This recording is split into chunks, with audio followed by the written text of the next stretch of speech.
So, hello everybody, welcome to this session where I'm going to be talking about this topic, CFS Fibromyalgia, my signs of recovery.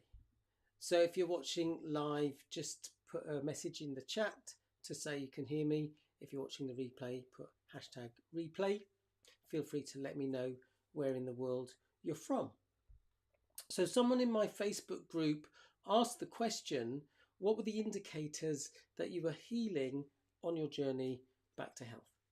So at the end of this video, I'm going to share a mindset shift that I invite you to embrace.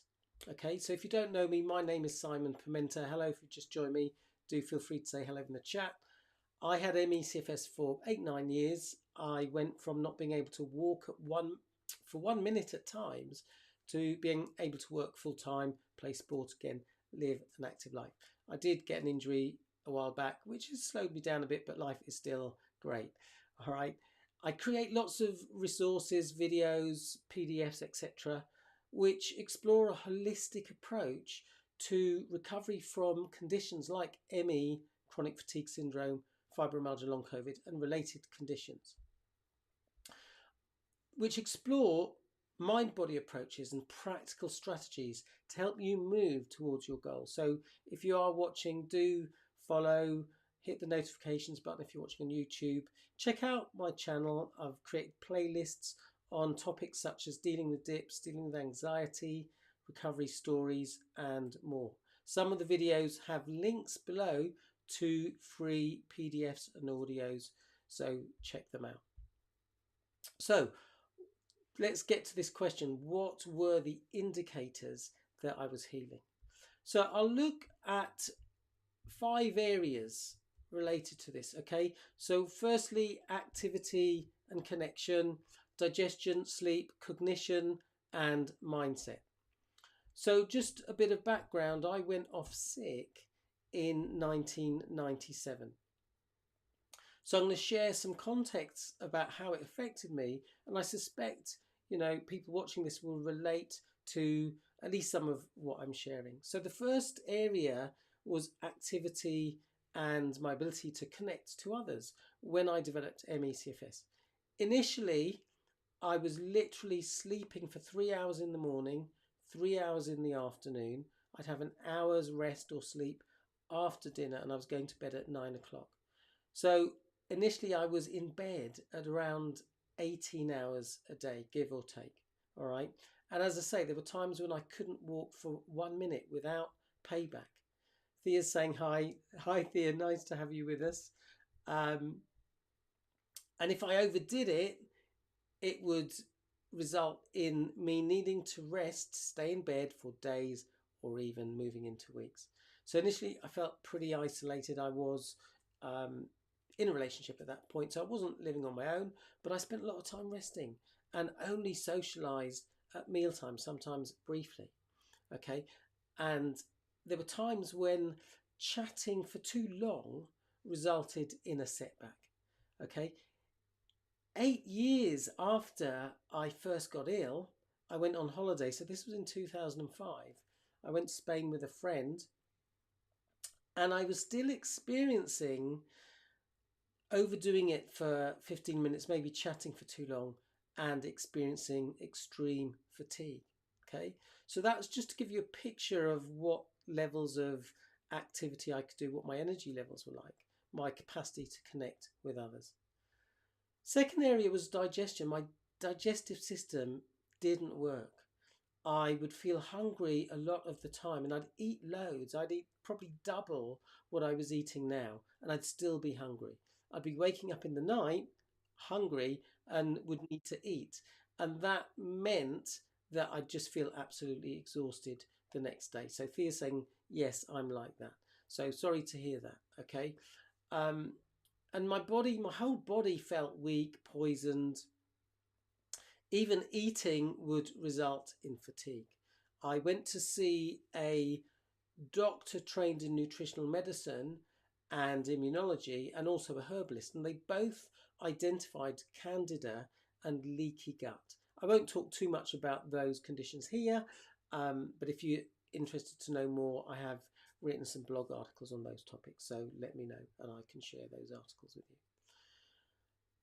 The doctor explained that what was happening is that food and blood and sugars were getting into my bloodstream, which meant that my insulin was kicking in, my pancreas was kicking in, producing insulin, and then that would result in a drop in my blood sugar, and that was part of the reason why I would feel exhausted when eating. Okay, I couldn't eat sugar, I couldn't drink alcohol. I really missed having a beer at one point. Bread disagreed with me, so I was kind of eating quite a clean diet. It was a healthy diet. I was eating brown rice, lots of veg, quality protein. I did have ready meals when I didn't have the energy to cook, but I was trying to eat as healthily as possible. The herbalist prescribed a tincture, I think it was echinacea, and even though it had tiny amounts of alcohol in it, I got liver spots on my skin, and she was saying that's a sign that your liver is struggling to deal with even those small amounts of alcohol. Fortunately, I could tolerate supplements because I was prescribed some supplements. And I'll talk more about the things that helped me in another video. But for now, I'm talking about the signs the signs that indicated that I was making progress towards recovery. So the next area was sleep. I experienced a lot of insomnia. As I say, part of the reason for that is because my digestive system wasn't working. I was waking up feeling hungry. But even when that wasn't the case, I was awake a lot of the time. Some of the time, actually, I was awake because I was dwelling on things. I was dwelling on particularly a couple of difficult relationships I had, and I'd spend too much time thinking about those relationships and the hurt I felt about some of the interactions, and that would keep me awake. All right, of course, that resulted in fatigue. So the next area was cognition. At one point I was so tired that I couldn't think. I literally didn't have the energy to have a thought. Now, the positive of that is that I couldn't stress about things because I didn't have the energy. Okay, but it also meant I couldn't look at screens. I couldn't watch TV. When I first got ill, I didn't really have a computer, so that wasn't so much an issue. But I wasn't able to watch TV. I wasn't even able to read for very long. As I've said, short conversations were tiring. And the fifth area is mindset. I experienced a lot of fear and anxiety. I was hard on myself. I was chastising myself when I overdid it. I was catastrophizing when I overdid it. I was very self-critical. And initially, I didn't appreciate how this was hindering my recovery. And I wasn't receptive to anyone suggesting that my stress levels might be unhelpful. Okay. In fact, that was very upsetting because I felt like I was being blamed and that people weren't understanding this was a very real physical condition. Okay. But that resulted again in self-criticism. So let's look at, and well, let me pause a moment there and just let me know to what extent you relate to what I've been sharing. Are there any particular areas that I've talked about? Activity, connection, digestion, sleep, cognition, our ability to think, and actually the cognition meant that sometimes I couldn't even speak. I literally was unable to have a conversation with anyone. And mindset. So they're the 5 areas.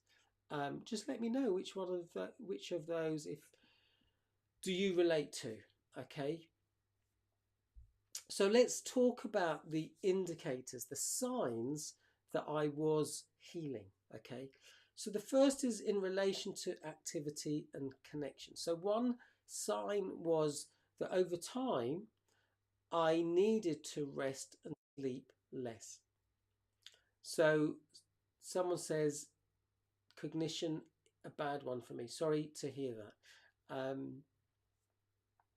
But I went from not being able, having to rest for 3 hours in the morning, 3 hours in the afternoon, to an hour in the morning, an hour in the afternoon. And over time, this turned to 30 minutes in the morning, 30 minutes in the afternoon. And I'd know when I'd rested enough. I knew when I felt, okay, I've rested now, I can do some activity. All right. And again, that was a sign that I was making progress, because I was able to get up and do some activity before I had my lunch. So I'd spend about an hour doing different things. At one point, I was involved in a local campaign, so I was working on that. And so again, that was a sign that, you know, I felt, oh, actually, I am making progress here. Now, I have made a video on the topic of, do symptoms mean that I need to rest? Because when I experienced symptoms, initially, my go-to strategy was rest. What I discovered is that that is one thing that I needed to do. And at times, there were two other things that I could do instead of rest. So do check out that video, because I think it's a really important video to help you understand what symptoms mean and how to respond to them. Sophia says, I have a very low baseline as you did. Even conversation will wipe me out. I don't drink alcohol or eat sugar or red meat. I sleep okay though. That's great to hear. And I've actually made another video, you might have done this, Thea, where I walk people through doing an audit, which might give you some ideas about some areas to focus on that can give you some momentum. So if you'd like the link to that video, comment the word audit below, and I will post it below this video. If you're watching on YouTube or on Facebook, leave a comment and I'll PM you the link. All right. So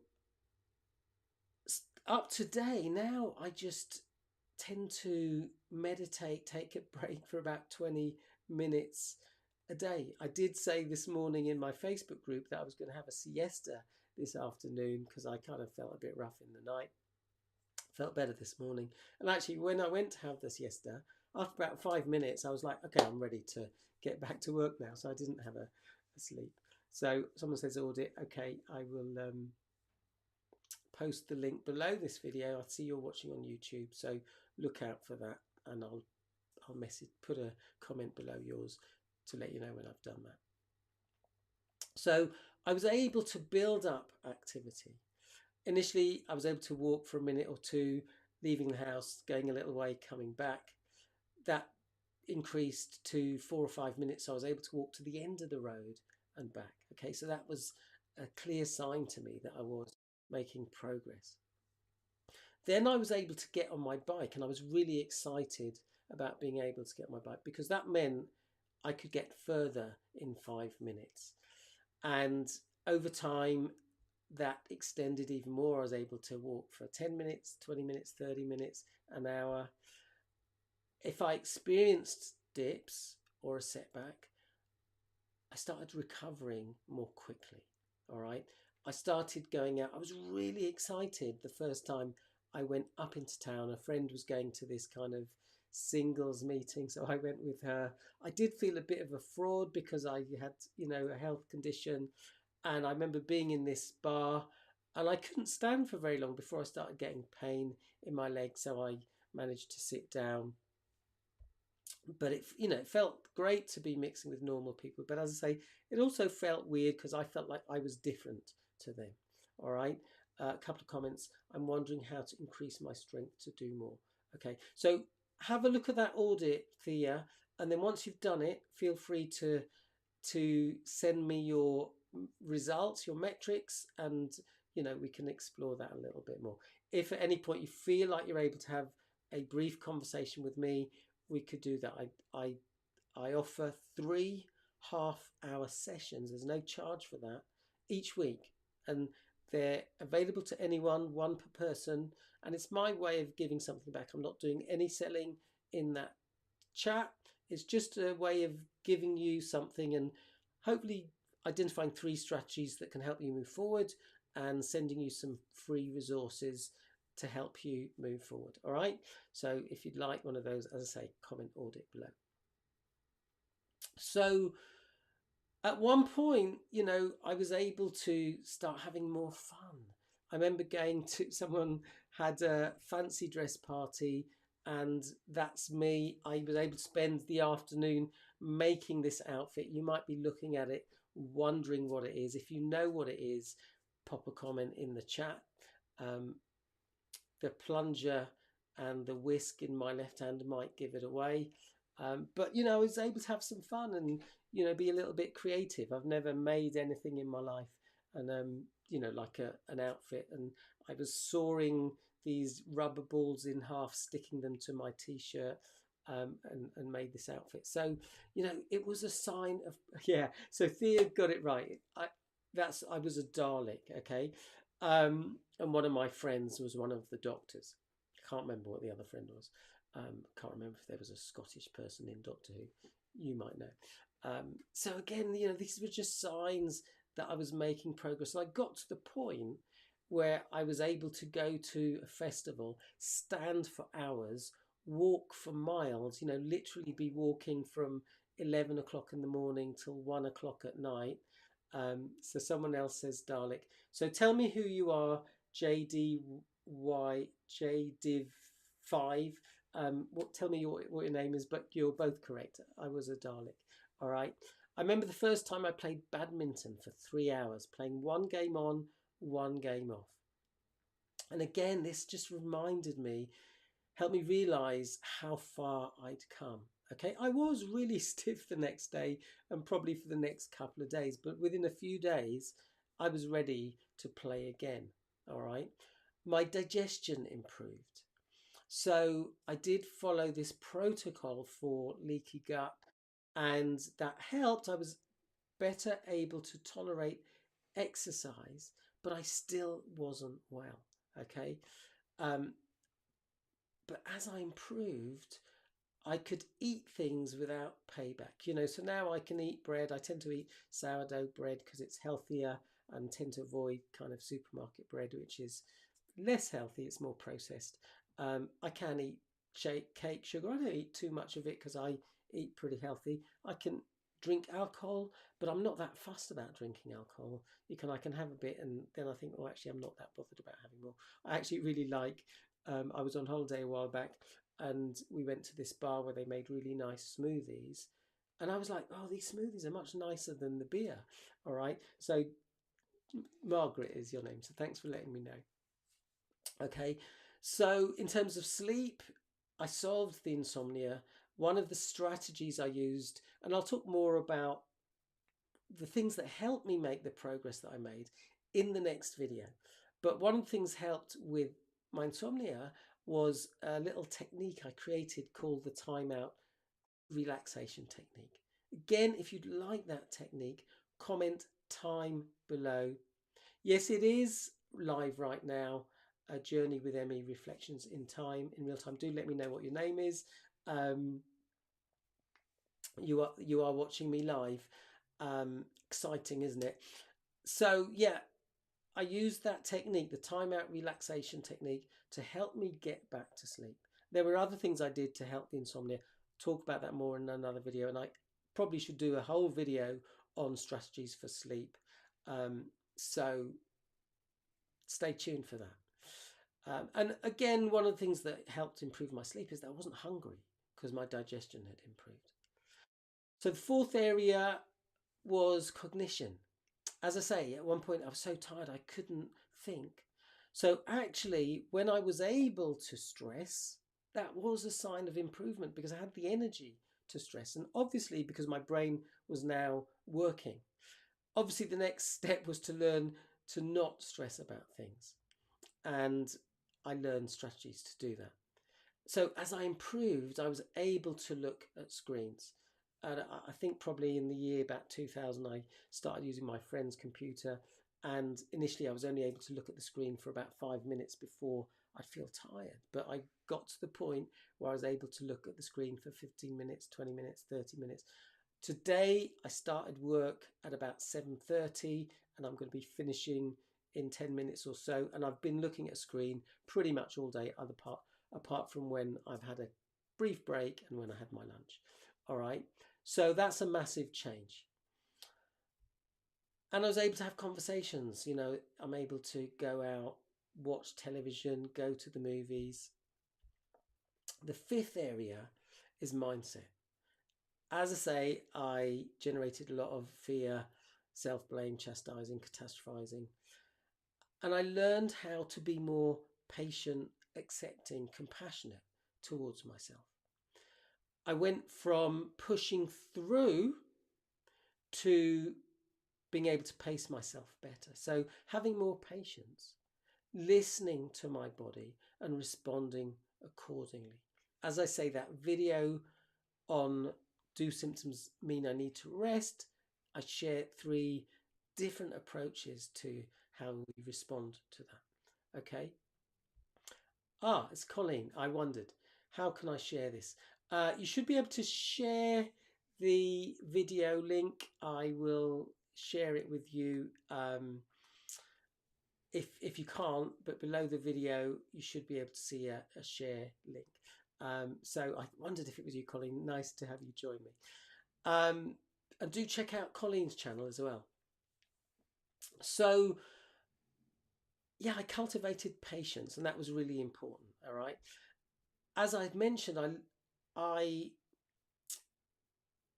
was able to come out of dips more quickly, and part of the strategy was part of the reason I was able to do that is I learned to manage dips more effectively. Okay, I learned to cultivate more patience, acceptance, compassion, calm, and trust when I was in a dip or experiencing a setback. And that is a significant part of what helped me recover more quickly. Do check out my playlist on dips where I talk more about strategies for dealing with dips. And I became more open to learning about the mind-body connection and looking at the things that I could do to influence my healing without feeling bad about myself or feeling that I was at fault. Okay, so that was significant. All right. I also learned how to deal with my emotions in a way that meant that I didn't deplete my energy. So at one point, anytime I felt upset, fed up, I would distract myself in ways that tended to deplete my energy further. For instance, watching stimulating movies, watching action movies, because it just kind of engaged me, but that just did tire me out. Okay. So I learned strategies for responding to my emotions in more helpful ways. Again, recently I've made a lot of videos on working with emotions, so do check out my channel. So I've talked a lot about the indicators, okay, the things that were signs that I was making progress. I haven't talked much about how I made those improvements. So, you know, what made a difference. So I will talk about that in the video next week. Same time, same place. All right. So if you're watching, do subscribe, hit the notifications button and you'll get an alert. Do join me live if you can. So I'd be interested in any reflections you have from what I've shared. I've shared a lot. I've suggested some free resources that you can access. So if you want any of those, I see a couple of people have requested a couple of the resources. Now, I do, as I say, offer this free session 3 a week, and there's no obligation to buy anything. I don't do any selling in that. So if you like one of those, just comment, chat below, and I'll share the link. All right. If you want to go faster, I offer one-to-one coaching, group coaching, and I also offer a 12-week course called Building Resilience. If you'd like more information about that, again, you can book a chat. We'll have a chat, see what help you need to help you move forward. Talk more about emotional responses, please, in helpful ways. So very briefly, as I say, I have made a lot of videos on that recently, so do check those out. But I'll give you an example. Let's say I'm feeling upset. My old strategy would to go instantly into distraction, and it wasn't, I suppose I wasn't being conscious about what emotion I was feeling. So the very first step is to identify the emotion. What emotion am I feeling? Okay, I'm feeling upset. Okay, let's process that. What's the reason that I'm feeling upset? I remember one time, this was a couple of years ago, someone trolled me on Twitter, and at that time I would take things really personally. Now I am more of the mindset that if people don't know how to behave and interact in a respectful way, that says something about them. All right. But I was upset, and I'd instantly go into distraction techniques, watching, gentlemen's movies, let's call them. That's something I used to do as a way of just getting away from the upset, or watching action movies, as I say. So actually, if I notice, okay, I'm feeling upset, this is the reason I'm feeling upset, this person has said that, well, what meaning am I giving to what they're saying? And for example, in that kind of situation, I was believing what they were saying, that in some way I was bad or wrong. Okay. Now, if I said to you, you've got green hair, you'd say, don't be ridiculous, unless your hair is green. All right. But in what I was doing is, when they were saying essentially you're bad or wrong, it's like I was saying, yes, I've got green hair. All right. And actually what I needed to realize, no, I'm not bad or wrong. We just have a different opinion. Someone literally yesterday, I posted a graphic about the link between stress and disease. And this person says, stress doesn't cause ME. And I thought, well, actually, okay, I could get irritated by that, or I could understand that their knowledge, there's a gap in their knowledge, because actually if they understood, I've got the book somewhere, a book by Robert Sapolsky, it's around here somewhere, I normally keep it near the computer. They'll understand that actually stress makes it more likely that we get disease. And if we understand that, then we can take the next step and understand that actually I need to work on my stress levels. And that's something I had to do. All right. So just to recap your question, first of all, identify the emotion, process the emotion, make sense of it. Check, am I running some beliefs here that drive my feelings of upset? If so, what do I need to do? Maybe I need to change that belief. Maybe I need to do some soothing. All right, there's a technique I use. I'm sharing yet another technique called flip the switch. And when I've done that, identified the emotion, made sense of the upset, identified the belief that maybe I need to change. And sometimes that belief is an old conditioned response. When someone criticized me, I used to bring up that belief subconsciously, I'm bad or wrong. Now I am more able to say, well, actually, no, that belief is an old belief. I'm just responding in a habitual way. I can let go of that. And now I'm going to soothe myself. And the particular method I use at the moment, my go-to method, is called flip the switch. If you'd like that technique, it's a PDF and an audio, comment flip below. And again, I'll share that with you. All right. So I hope that has given you a bit of food for thought, Colleen. As I say, I've made more videos where I talk about that in more depth, so do check those out. Thea says chat. Yeah, I'll send you the link. Margaret says, very encouraging to hear changing response to dips and setbacks make such a difference. Yeah, absolutely. That's something, do not underestimate the power you have to influence your health. All right. So Catherine says, what is your experience of recovery timeline? For how long? That's a great question. And I'll talk more about this in the next video. When I started learning brain training techniques, I made some changes pretty quickly. All right. And people noticed a difference. And I now recognize, with the benefit of hindsight, I still needed to do a lot of work and probably needed a bit more help. I probably should have employed a coach to help me, because I think that would have helped me move more quickly. But I started working a year later, after I started doing the brain training stuff. And I realized, even when I started working, that I had, I still had more work to do to increase my stamina, because the work I did training people in this brain training stuff, 3 days running in a row, could have said that better, was pretty demanding and pretty tiring. All right. So I realized I still had to build up my stamina. But some people make change massively quickly. Some people take more time. All right. So someone also asked me before we finish why there is a yellow duck in the plant. Okay. Now there's two reasons for that. One is, how did I do that? How did I make the duck go red? It's magic, isn't it? So the rubber duck is a symbol of your natural buoyancy. Okay, your body has the ability to bounce back. Push it, duck underwater, it bounces back up. Now, I invite people to embrace that idea that your body does have incredible healing powers.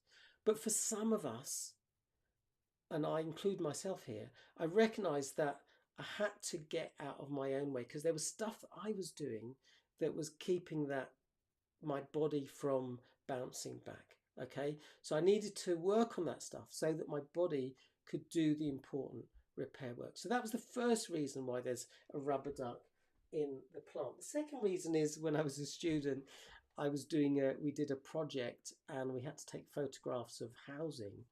And in every photograph, I put a yellow rubber duck. So when we did the slideshow, there were people giggling because they were spotting the yellow duck in every picture.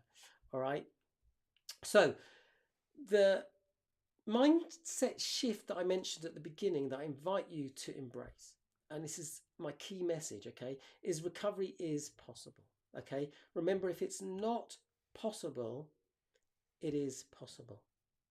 So I invite you to embrace that notion. Maybe that mantra, recovery is possible. And if that feels too much, you could ask yourself this question: what if recovery is possible? What if I can do things that support my recovery? Okay. My sense is the more that we embrace that, the more we're going to have a feeling of hope, the more we're going to take steps. And it doesn't matter how small the steps are. I really encourage you to take steps, because these small steps can make a difference. So if you've got any questions, do get in touch. All right. Really happy to hear your questions. Your question might spur me to create some more content.